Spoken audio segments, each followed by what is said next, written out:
Our market is down 33% in transaction volume, and our team will double in production. But the number one reason to that is if you're a team owner, you just have to add agents onto the team, right? That's going to be the number one way to scale your business. And you just have to have a business model and a financial model that works. So, once you have that, then all you have to do is add fuel to the fire and the thing will grow rapidly.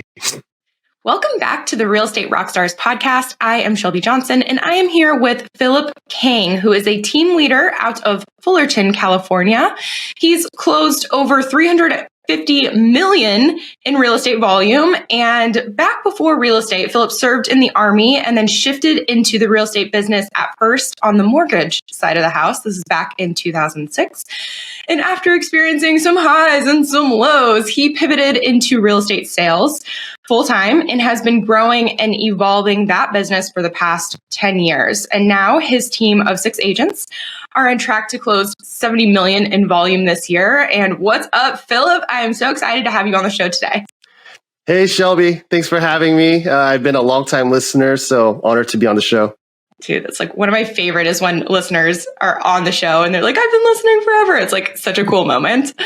Okay, Philip, there are 2 main things that I want to dig into today. The first of which is how you use virtual assistants, because I know there's so many agents out there who are interested in using virtual assistants. They've heard it's something that they should do. And you guys are on track to close 70 million this year. And if I understand correctly, you guys just have 2 virtual assistants as manpower. Is that correct? That's correct. Our entire operation on the back end is run by 2 virtual assistants, and they handle every aspect of our back end of our business. So there's nothing that they don't handle, from transactions to making websites for listings to communicating with our clients, keeping them up to date. So they do it all. Oh my gosh. Yeah, that is really exciting. Can we get into the weeds with that? So are they both do they work together on the same aspects, or do they have separate lanes in which they tackle in your business? And what's in those lanes? So the one predominantly handles the transactions. And if there is a situation where, we have a lot of files going in, pending in 1 month, let's say there's over 20 transactions, then she'll get some assistance with the second VA, but she's also kind of like the manager for the second VA. The second VA handles support for the transaction manager, but her main role is assisting agents with their CRM. We use software called Sisu to track all the data in our business. So she helps input all the data into that system. When an agent has a new listing, they help get the MLS listing started. They'll make the property website, the flyers. So she'll handle all of that, even all the social media. So supporting the agent so that they can focus on production is really what she's focused in. And the other VA focuses on handling all the transaction management, the TC work, as you would call it. Okay, yeah, that makes sense. If I'm listening, I'm like, okay, that sounds amazing, but it probably didn't start out that way. So let's start from the very beginning. If someone is interested in hiring a virtual assistant, where would they go to do that? So there's a lot of different places you can go to. The place that I like best is a website called onlinejobs.ph. So we have a pro version in that account. So actually, I also have a third VA. Used to be in-house, but I use a third-party company, and that's the ISA that we use. So I forgot to mention the third VA who does just the prospecting side of things. So we run off 3 VAs. But onlinejobs.ph is what I like to use. And you really have to define the role that you need. And the important thing about it is you want to hire someone that already has the skill sets that you're looking for. And if they are client facing, the most important aspect, aside from their abilities, are because you don't want to train them how to do the job. There's plenty of VAs out there that have TC experience, for example. And the next criteria for us, which is the most important, is their verbal skills, their communication skills, right? So I have all the applicants send us a voice recording with their resume. And that's the number one filter for us. Super smart, the voice recording, because that's what I was going to ask. I'm like, okay, so we go to onlinejobs.ph, which I've actually heard from many people that that's like the place to go. And at this point, you have like some idea of a duty description. And I mean, hypothetically, we could just go with the TC route right now, but like, did you write out the description, or did you just search and find that there already existed, or what did that look like? Yeah, I've been using VAs for a while, so I knew there were a lot of TC VAs. But in the past, I always used someone in the States. But I will tell you, there's a higher turnover rate using US-based local transaction managers or transaction coordinators, because for a lot of people, that's like a stepping stone. And training them is a lot of work, and there's just a lot of and when they're in the office, it actually ties you down to supporting them in a lot of different ways. Whereas VAs, once you train them, they're pretty self-sufficient. So we had that description dialed in. And, I know this comes later, but our gift for our listeners actually makes it a lot easier for them to train their VA. So excited to share that with everyone. Yeah, if you want to just at least briefly talk about what is on the toolbox that everyone can get at realestaterockstarsnetwork.com/toolbox. What is the part that pertains to the virtual assistants? So if you hire, the fastest way you can hire your VA without increasing your cost basis is you calculate the amount that you're paying your broker for TC fees. So if you're doing, 3 deals a month, paying $300 a file, you can actually hire your own VA. And the gift that we have for you all is a email template.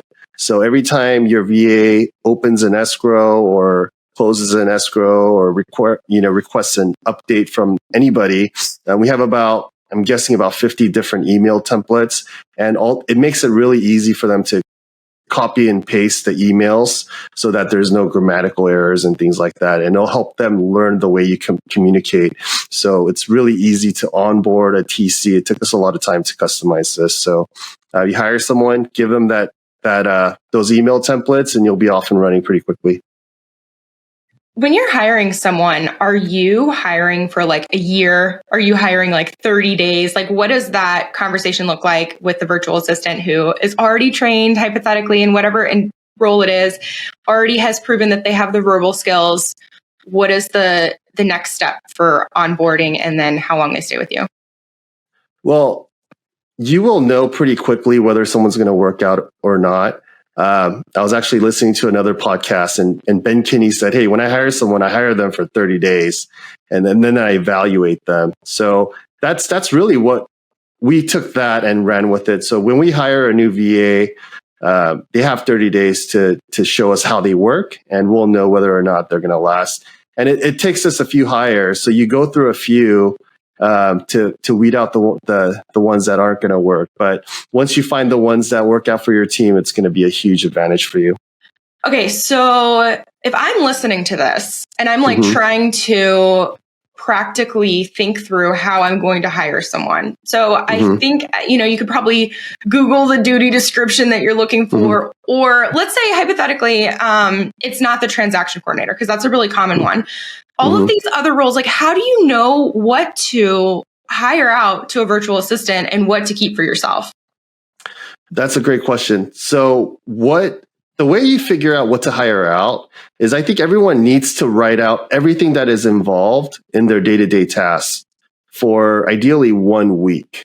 And you want to write out all the different tasks, and you have to separate them from things that you like doing and things that you don't like doing. And then you also have to have another marker that indicates, hey, is this a high dollar producing activity, or is this not a high dollar producing activity?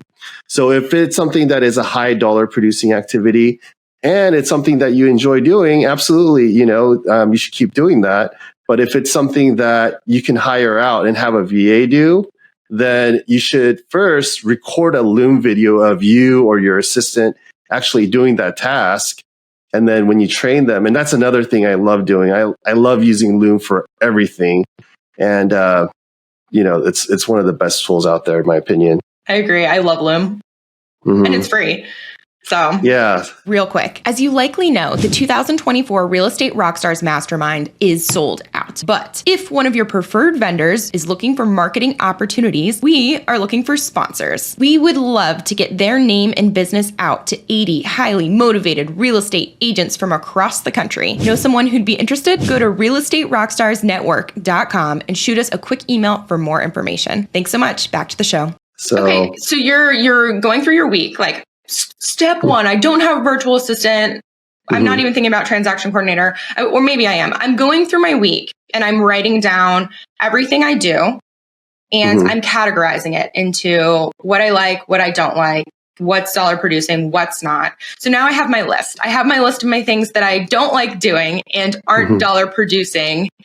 And then the next week, hypothetically, I go through that list. And as I'm doing those tasks, I record Loom videos of myself doing it, probably talking it through.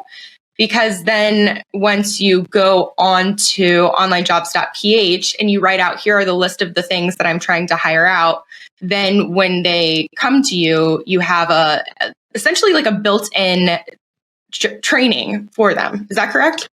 Yeah, absolutely. And you want to make things duplicatable, right? So we like making templates on Canva, right? So you should never, in my opinion, a real estate agent should never spend hours per week making a custom flyer or a custom website or doing a bunch of design work. You can do it once, create your templates, and then it should be something that's a duplicatable process every single time. So that'll save you time and it'll make your VA a lot more efficient as well. And if you have that template down, even if they are not the most creative person out there, they'll be able to make it exactly the way you want every single time. I have my process that I've written out, my templates, whatever. And I think I found the correct virtual assistant online jobs.ph because she sent me this amazing voice message. What do I go from there? Okay, so once you post a job ad on onlinejobs.ph, you're going to probably get about 300 resumes coming in over like a 2-week period. So you listen to all the voice recordings, and then you narrow it down to the 5 or 10 people that you want to interview. So we make sure they have the right verbal skills if they are going to be client facing, and the right skill sets. You interview 5 to 10 of them, and then you just hire them. You have to take a chance. If they work out, great. If not, you got to do it again or go to the next person. Are you hiring them by job, or is this like hourly from the beginning?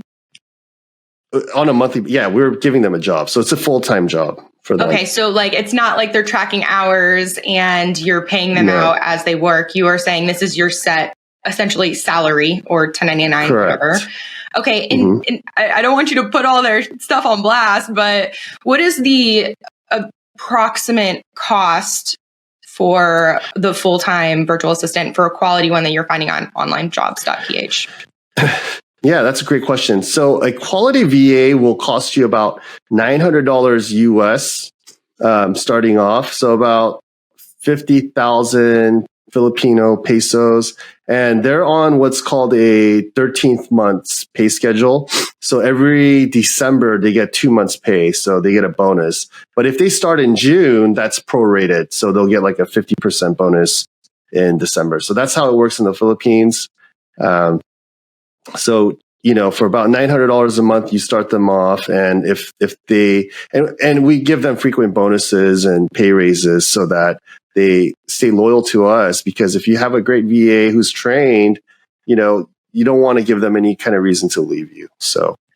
Absolutely, because turnover is like the hardest thing ever. Just when you have people the way you like it and your systems are running, if there's like a change, you're like, no, not again. That's the pay point of the business. So you've come to terms, you've agreed on the money, you've agreed on the position itself. And now when they're onboarding in your position, what does the training look like in the beginning? Like how much time are you investing and how much are you talking to them every single day? So if you don't have an admin to start with, the more you record it, the less you'll have to do in person. But the first there's a lot of growing pains with that, right? So the first 2 months, I would say you're very much involved. And while you're training them, that first person that you hire might not even work out for you. So make sure you're recording your trainings, and the next person could just watch the videos and get up to speed a lot faster. So you're telling me you can't just like throw money at the problem and then it just goes away? There's actually growing pains? Yeah, unfortunately, yeah, that's how it goes, right? Yeah. So, but you make that commitment, and for us, that's really our superpower. Like our VA allows us to do so much, and if you really think about it, for what you would have to pay one person, locally, and for us in SoCal, that rate for one good hire is probably 70,000-80,000 per year minimum, and we're able to get multiple people doing various tasks, and still be much lower than that on an annual basis. So gives us a lot of leverage, competitive advantage, and we use those resources on marketing, and that's what's allowing us to crush it. One last question on the virtual assistants before we pivot is, in the beginning of those 2 months, at least, of growing pains, you mentioned they might not be the right fit. So how do we know that they're not the right fit definitively? Because people make mistakes, they're just learning. Like, what are the factors where you're like, I know now that this is not the right fit? Well, the right fit will show up, and they won't make excuses. If someone, especially over there, if they tell you, if they give you multiple excuses per week, that's not going to work out. And if your gut tells you, hey, this person doesn't have the right characteristics of the type of person that we want to hire, I wouldn't compromise on that. Real quick, before we get back to the episode, 2 things I wanted to share. First, thank you so much for tuning in week after week. It really means the world to all of us. Second, we feel like we're just getting started. If you enjoy what we do here, please follow us on this app, share an episode, or give us a quick review. I promise we're working hard behind the scenes to make this show as good as possible now and into the future. Thanks, guys. Back to the show. Okay, makes sense. Okay, the next part of your business that I find super fascinating is the fact that you guys track every aspect of lead generation and conversion. Because, we talked about it before we hit record. A lot of agents will track the money that they spend on marketing our leads, but not necessarily the time associated to that. So could you share with us what your process is for your financial tracking, especially in regard to the marketing piece of your business? Absolutely. Yeah. So, when it comes to lead gen, a lot of agents will, and we did the same thing, right? We'll go for something that is, a very low cost per lead, but you would have to nurture it for a year, and you would have like a 1% conversion rate. And once you start tracking how much time you spend per conversion, you realize like some of these lead sources that cost more for the opportunity are actually a lot cheaper, because, some lead sources, you just take the phone call and the appointment's set for you, go show some properties, and you're in escrow pretty quickly. So we like to focus on activities that are more bottom of the funnel, and it allows our agents to stay busy. What are those activities? So for us, there's 3 lead pillars that the agent absolutely must do if they're to be on our team. The first one is they have to work their database. If they don't have a database, they have to replace that with prospecting. Number 2, they have to hold open houses, because that's another lead source that will always find you potential clients who are bottom of the funnel. And the third thing is we actually offer our team members great leads. We spend heavily on Zillow. We just made a partnership with Mojo Pro Plus. And we still do some Google ads and stuff like that, only because there are teams that are getting cut off Zillow Flex and Zillow Premier. So we don't want to be too dependent on them. However, those are our main lead sources, and we make sure they're very efficient at converting those leads. And the fourth pillar, is we help agents find their superpower.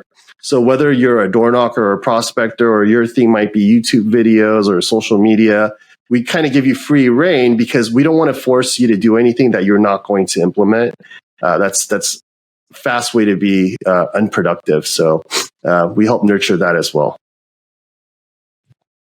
how do you track the time spent in these activities? And we can just pick one if it would be more simple. With open houses, it's very simple because you track how many open houses they did and you can figure out how much time they spent and you look at how many deals came from that. So it's a very easy one to track. When it comes to their sphere of influence, we track the number of conversations on our CSU, and that's really the only way we can measure that. But the big thing is what we went away from, and I know a lot of people, and I'm not saying this doesn't work, but in the past we would be really heavy on like Google and Facebook leads, and I think we just weren't that great at converting those lead sources. However, what would happen is the cost per lead ended up being a lot higher than I thought, because in order to be more efficient, you would need different services, and I don't want to name them out, but it would cost, you spend $1,500 on a CRM and $1,500 on another service that helps you nurture those leads. And then you hire an ISA. Now that lead source isn't $10 per lead, right? It's like the cost basis is a lot higher than that. What you really want to focus on is just generating a lot of contacts, which is what you call leads, and make it so that technology is able to nurture it at a very low cost, and your agents actually work it. So and it's also another thing is what's the average nurture period before a lead converts, and what percentage is converting. So that using those metrics, we track how much time is spent and whether something is worth investing into or not. And is all of this tracked through your CRM? What is your CRM? Sisu? So we use Chime. That's our CRM. Yeah. Okay. So, Chime's a great CRM. There's a lot of other great ones out there, but we use our tech stack consists of Chime, Curator, and Sisu, which has been great. Okay. Chime, CRM. What are the others? Mm-hmm. Curator. So Curator, it handles our front end website. It handles our email marketing. It integrates with Chime, and it also integrates with Sisu. So works beautifully together. And Curator allows us to replace multiple different things that we had in place before, like ClickFunnels and having a custom website and having something like a MailChimp. So it combines all of those things, and the website looks great as well, and the functionality is great. Ooh, hit us. What is your website so listeners can go check it out? So it's homereadyteam.com. homereadyteam.com. Okay, perfect. Yeah, I really like what you're saying about how whether it's lead, when people are like, oh, $10 a lead, but then you don't think about the creep of all of the other little expenses that just add up. And before you know it, when you check your financials, you're like, this is not $10 a lead. And I also love how you said that Curator was a good way for you to minimize ClickFunnels and MailChimp and website, because less is more. If you can find a piece of technology that does all of the things that you're piecing together, and it just makes you such a more efficient operator. What is Sisu? What is that one? Sisu. Yeah, Sisu is a great piece of software, and it allows you to track everything. So it integrates with different types of software that we utilize, like our dialer, our CRM. And agents are able to see how many conversations it takes to set one appointment, and they're able to track how many appointments they need to set to meet a certain amount of people and how many contracts it leads to. But it allows us to track every aspect of our business. Even from a financial standpoint, we can see, what the ROI is on different lead sources from a cost basis, and it really is like having a CFO for your business, and having a piece of software run that for you. So we have a saying called "lead with data." So it's very efficient when you're doing a one-on-one with an agent on your team, and you're showing them all the metrics, and it'll tell you where they showed up and where they're not showing up. So Sisu is really one of my favorite tools. Can you spell that for me, please? Yeah, it's SISU. So their website is sisu.co. Because that sounds very interesting to me. And is it so the website, you just create an account, whatever, and then you link all of your, bank statements, you link your CRM, or how does it work to track all this data? Yeah, so they actually have a team help you with the whole setup process. And, it is a lot of work initially. So you do have to, invest quite a bit of time up front. But once you have that up and running, you can use it to its full potential. And we're not even 100% there yet, but they do have people that will walk you through all the steps, help you with all the integrations with all your tools, and they'll teach you how to use the software, and they'll train your team or your admin staff on how to do certain tasks as well. So your virtual assistants, right? Absolutely. How much does Sisu cost? I think we're paying about, so for our we're at about $1,800 per quarter. It's not cheap, but it's a lot cheaper than hiring a CFO or a data analyst or something like that. So to piecemeal all the tools together, it just wouldn't even be possible. But it really allows us to hone in on areas that we need to focus on in our business, and it's definitely worth every penny. Yeah, I'm very interested. And I think that, $1,800 a quarter may sound like a lot, but I think the alternative, a lot of times when you're thinking about things like, can you afford not to? If that is a piece of your business that maybe you're not tracking on your own, and you may be lighting money on fire in ways that you're not realizing, or going after leads that just never convert and you're just wasting all this time. So having the systems in place, even though they are so hard to set up front, can just make your life so much better on the back end. Absolutely.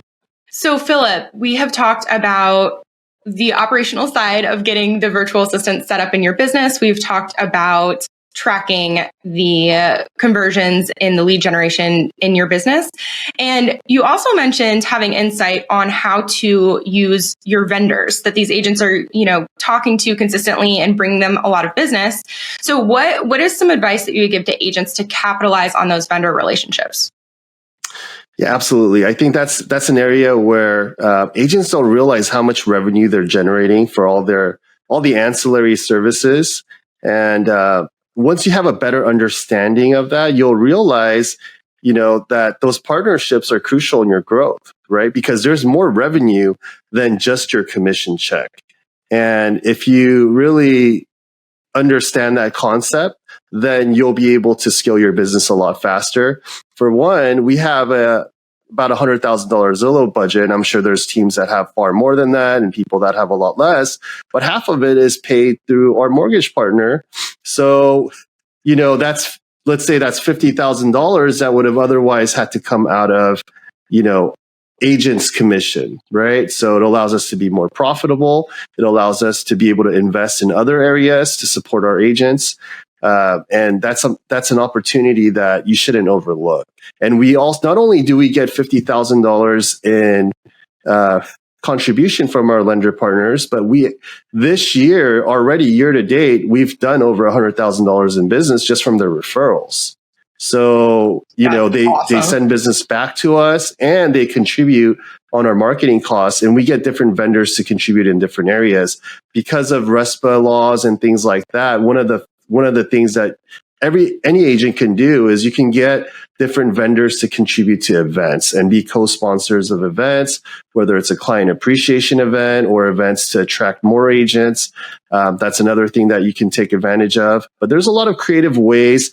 I heard of agents that do a lot of farming that get different vendors who contribute to the marketing costs on that as well. So there's a lot of creative ways to capitalize on that. And if you're a team owner and you're not making these partnerships, you're really doing a disservice to your agents, right? Because you're just relying solely on their revenue that they're generating to run your business. So A quick word on our toolbox. We know it can be overwhelming thinking about all of the systems you want to build into your business, and that is why we ask guests to submit their favorite checklist, template, or tracker so you don't have to build from the ground up. Go to realestaterockstarsnetwork.com and click Toolbox for your free access. Thanks so much. What does the conversation look like for your Zillow partner, your mortgage partner who's paying half of that $100,000 budget? How did that conversation play out? Well, we didn't start with, hey, pay $50,000. Now it's a lot more than that because we made another partnership just last week, and we made a commitment to spend $60,000 upfront per year, and then our lender partner is contributing half of that. So it's similar to a Zillow, but the first thing that happens is you look at your last 12 months, right? And how many loans did you refer out to them, or could you have referred out to them? And that's going to add to, your projections as well. So if you're going to have a $10,000 Zillow budget, you're going to estimate, hey, based on typical conversion ratios, we'll probably generate X amount of buyer deals, and you'll probably be able to capture X percentage. And you have to have an understanding of how much the lender is able to earn off of that business and work out a deal that's fair. In our market, with our price points, I would probably say that, the Zillow leads that convert itself, it might not be enough to support that type of a budget. However, we give them all our other business as well, and they make a lot more because of that. So it's a true partnership, right? If they partner with us, we do everything we can to support their business and vice versa. Okay. I think that's smart about the looking back at your past 12 months, projecting ahead, and then calculating their potential earnings from this partnership. Mm-hmm. So it's like very clear as what's in it for them. Okay. And you said it didn't start out that way. So that initial conversation, is it like a test run? You're just like, hey, if we partner in this, or what does it look like? Yeah, well, you just start at a smaller scale and then you just scale up continuously, right? So, our current marketing budget is over double what it was last year, just to give you an example. What is your current marketing budget? So currently our marketing budget is probably, and I would include some of the software that we utilize as part of that, like our website and things like that. And it's approaching about $200,000, including our ISA, all our lead sources. We're at about $200,000 per year. Okay. And you guys are on track to bring in, I know how much are you on track to bring in? Year to date, we did about $50 million in business. Yeah, so the just ROI a few dollars is there. For sure. And I think that's really important because I don't believe that most agents out there, at least when they're starting out, don't have a marketing budget and don't think in the terms of, I need to spend in order to build this brand or generate the business that can turn into repeat down the road and expand over time. So I think it's really cool that you have a marketing budget and down to the dollar know what that entails. No, absolutely. And if you don't have a budget, there's really two ways to go. There's some episodes that you guys aired with some great ideas. The YouTube one recently, I thought that was really well done, and his story is amazing. And that's something that a new agent could really relate to and resonate with, and put yourself in the position of a new home buyer, but understand what your market consists of. Like, where are the transactions happening? Whether you're in a hot market or a slow market, I think that's something that every agent really needs to reflect on at least twice per year. And based upon that, we will gear our marketing towards that as well. So in our market, it could be a lot different from where you're located. For us, we're targeting a lot of baby boomers who don't care about the interest rates. They want to sell their house and go to Florida or wherever it is. So we just need to get in front of them, or the buyers who can actually afford to purchase. So whatever those means, wherever those people are, you want to get in front of them. So just be cognizant of your market and the demographics and where the transactions are happening. How did you find out that your market right now, that you wanted to be targeting these baby boomers? Well, I mean, I was a solo agent, right? So I wanted listings, and you understand that at first there was a lot of things that I was doing that wasn't working because it was just what I wanted to do. Like everyone has that creative side of them. And I realized, no, this is a business. It's not an art form. This is a business. Who's my target audience and how do I get in front of them? And majority of the listings that I was getting were these baby boomers. So, everything was geared towards resonating with them, not what I wanted to put out into this world. So I think that's a mistake that a lot of people make, including myself. And the faster you correct that, the more success you'll have. Is that one of the factors that you think contributes to the fact that your team is up? I think you guys are up 50% this year, while the rest of your market is down 33%. Is that correct? Yeah, our market is down 33% in transaction volume, and our team will double in production. But the number one reason to that is if you're a team owner, you just have to add agents onto the team, right? That's going to be the number one way to scale your business. And you just have to have a business model and a financial model that works. So, once you have that, then all you have to do is add fuel to the fire, and the thing will grow rapidly. And looking ahead, what's the next piece of the puzzle that you're trying to attack?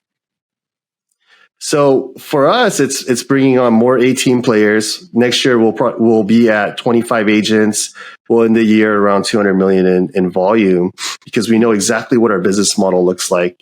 Up until this year, I didn't have that. I was just, hey, how do we go out there and do deals? And with the right coaching and mentors, I was able to figure out what my business model is, even though it's not exactly what theirs may look like. I took the pieces that really were missing, and now, it's just off to the races. What coaches and mentors? Is it something out there that anyone could look into, or is it just the Philip opportunity? Oh, no, it's open to everybody. So number one, the new brokerage that I joined really put me in proximity with some people who are doing amazing things. I know one of those people are going to be on the show. I saw him on the Google Drive, right? So I'm sure he's going to deliver a great episode. But the brokerage allowed me to just be in proximity with a lot of great people and have exposure to how they were doing business. Because in our local market, top agents sell 20, 30, 40 houses a year, maybe 50 homes. And once I hit that point, there was very little motivation for me to go beyond that, because I didn't think it even existed. Whereas you're going to have people on the show that are running teams selling 500 homes a year. And I was able to see exactly how they do that. The coaches that you asked, so I'm part of the WGR Mastermind with Colton Lindsay. And I bought some courses from my mentor, Spring Bankson, and her business partner, Justin Nelson. They're phenomenal. I mean, I would recommend them to anybody. So depending on what you're looking to do and what areas that you need to grow your business, I would recommend that you find a mentor for that. I think the common mistake is agents look for just accountability, but there's a lot more to it if you want to grow. For sure. Okay, Philip, any parting words of wisdoms or things that we didn't cover before we head up into a couple of wrap-up questions? Yeah, I mean, can I share two things? Please. So, yeah, number one, all the success in the world is on the other side of your limiting beliefs and your fears. So on the other side of that is, all the success in the world, you can achieve anything. And as far as the second one item goes, is just invest in yourself, right? The more you invest in yourself, the more you're going to reap, and the more you'll be able to pour onto others. And the more you do that, the more you're going to grow and have a ton of success. So, and those are my parting words. Invest in yourself. Yes, love it. Okay, Philip, what events are you going to this year? So if someone's listening, they want to hang out with you, where are you going to be in person, if anywhere? So in person this year, the next one I'm going to be at will be at the One Real event, right? So it's our brokerage event. I know you guys are having the event in Austin. I wanted to ask about that. So that's one that I definitely would like to attend. Nothing else in the horizon for the time being, but things come up, and I'm pretty spontaneous. So, and I'll see about the Rockstars one. It's technically sold out, but I'll talk to Aaron and see if maybe someone ends up not being able to come, and we can get you in there. That'll be pretty cool. Cool. Where can listeners find you? Yeah, so you can follow me on Instagram. It's Philip Kang, PHILIP, and then KANG, the number 82 and so that's my Instagram handle. I also, on the free download, I included my contact information, and I actually included a Calendly link. So if you have any questions about any of the topics that we discussed, feel free to book a 15-minute call and be happy to help you out. Love it. And just a reminder, guys, you can send all of your referrals for the Fullerton, California, or really Southern California. Is that right, Philip? Yeah, we handle pretty much all of Orange County and parts of LA County, and even a little part of Inland Empire. So if you have someone in SoCal, please run it by us. We'll take excellent care of them. We only work with the best agents. So really appreciate all the referrals coming in. Yes, flood them with referrals and agents. If you are in that area and you are looking for a team, then hit Philip up and have a conversation about that.